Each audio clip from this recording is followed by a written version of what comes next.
Enquanto o Banco Master desmoronava, ministro do STF e suas famílias recebiam milhões do banqueiro investigado, entre jatinhos privados e contratos suspeitos. Um retrato da impunidade na Suprema Corte. Este é o Visão Libertária, sua fonte de informações descentralizadas e distribuídas. Ajude a propagar as ideias de liberdade, deixe seu like e compartilhe com seus amigos. Um artigo seu pode virar vídeo aqui também, sabia? Este artigo foi escrito por Bora Cair Velhinho, escrito por Sopa de Letrinhas, revisado por Libertos e narrado por Coreia com K.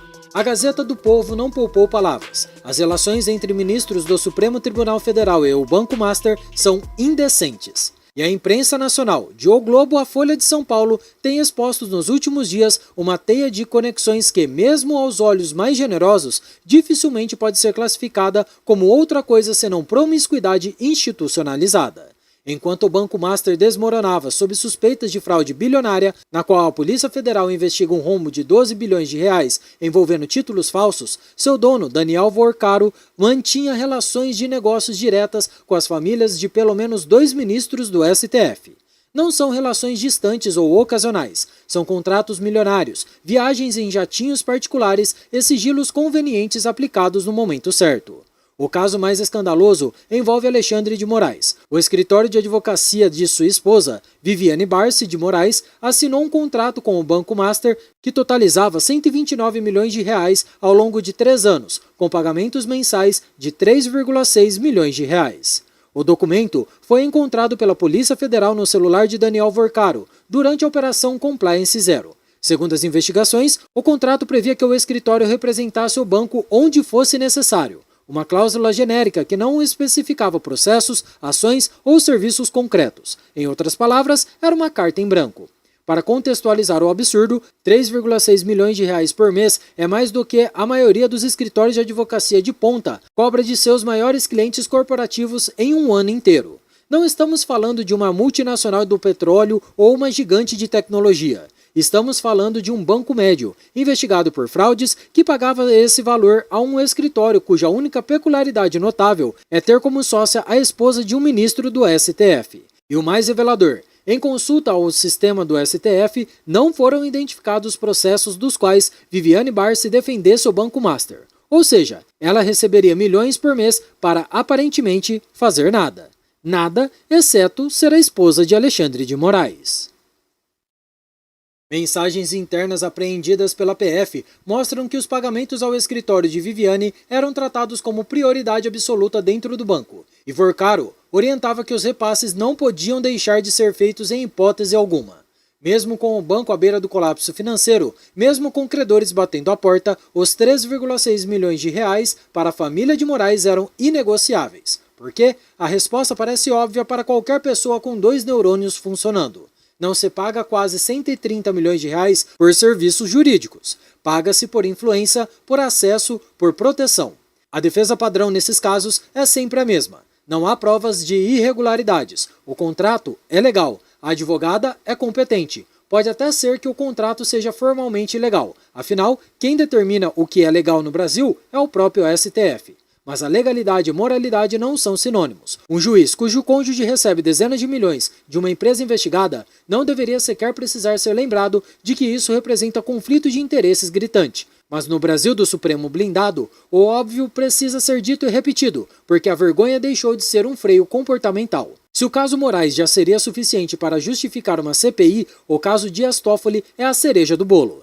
Dias antes de impor sigilo máximo ao processo que envolve o Banco Master no STF, o ministro Toffoli voou para Lima, no Peru, em um jatinho privado para assistir à final da Libertadores. No mesmo avião estava Augusto Arruda Botelho, advogado que defende um dos diretores do Master preso na operação da Polícia Federal. A viagem foi bancada pelo empresário Luiz Oswaldo Pastore, suplente do Senado e amigo de Toffoli. Horas depois do embarque, a defesa de Vorcaro protocolou uma reclamação no STF pedindo que o caso fosse transferido para a corte. Por sorteio, o processo caiu nas mãos de Toffoli. Dias depois, o ministro decretou sigilo total nas investigações. Não sigilo parcial, como é comum em inquéritos sensíveis. Sigilo total.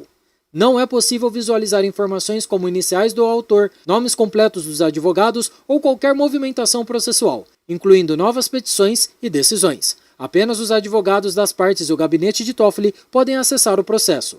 É uma caixa preta. A Folha de São Paulo foi direta. Toffoli transformou o caso do Banco Master em um enigma impenetrável. E o jornal tem razão. Qual a justificativa para esse nível de sigilo? Toffoli alega que o caso envolve questões econômicas que podem impactar o mercado financeiro.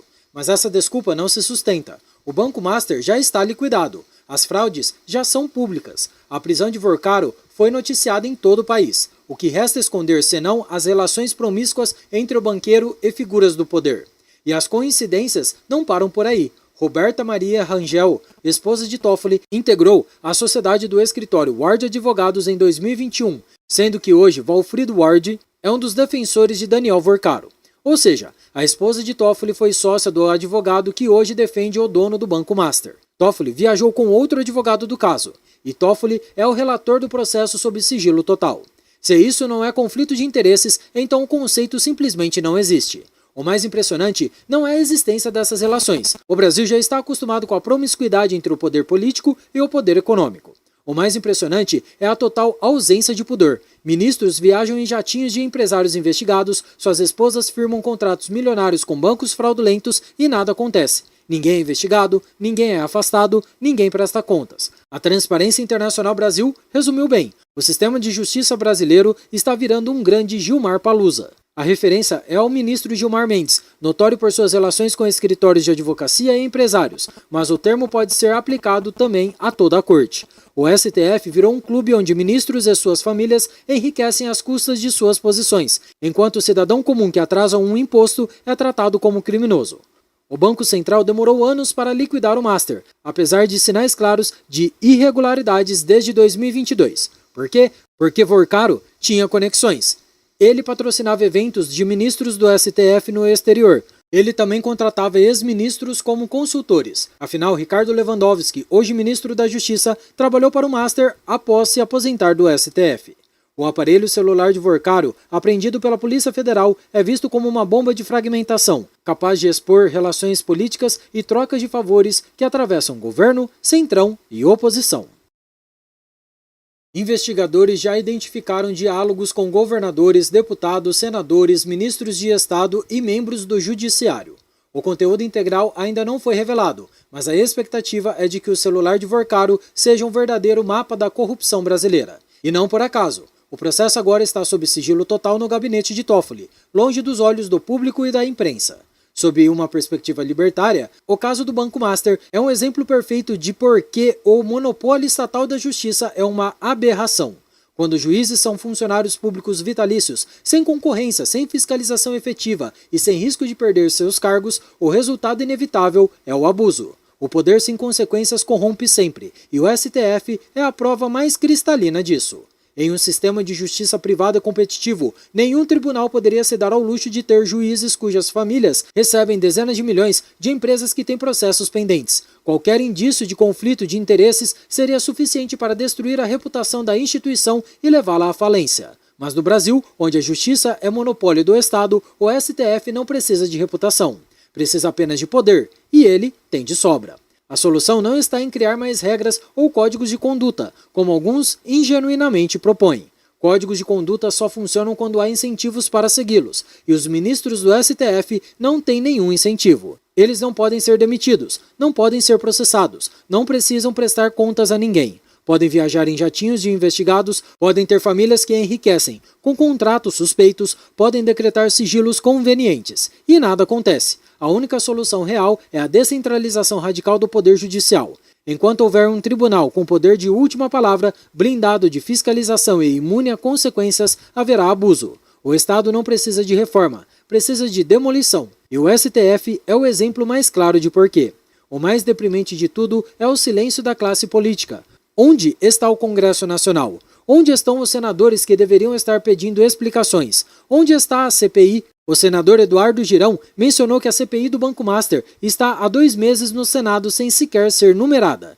Parlamentares têm medo de enfrentar o STF. Sabem que, se desafiarem a corte, podem ter suas vidas e carreiras destruídas por inquéritos arbitrários, processos kafkanianos e decisões monocráticas. O STF sequestrou a República. E o fez com a cumplicidade covarde de todos os outros atores institucionais. Enquanto o Congresso se omitir, enquanto a imprensa continuar tratando ministros como celebridades intocáveis, enquanto o cidadão aceitar passivamente que seus impostos financiem esse teatro de horrores, nada mudará.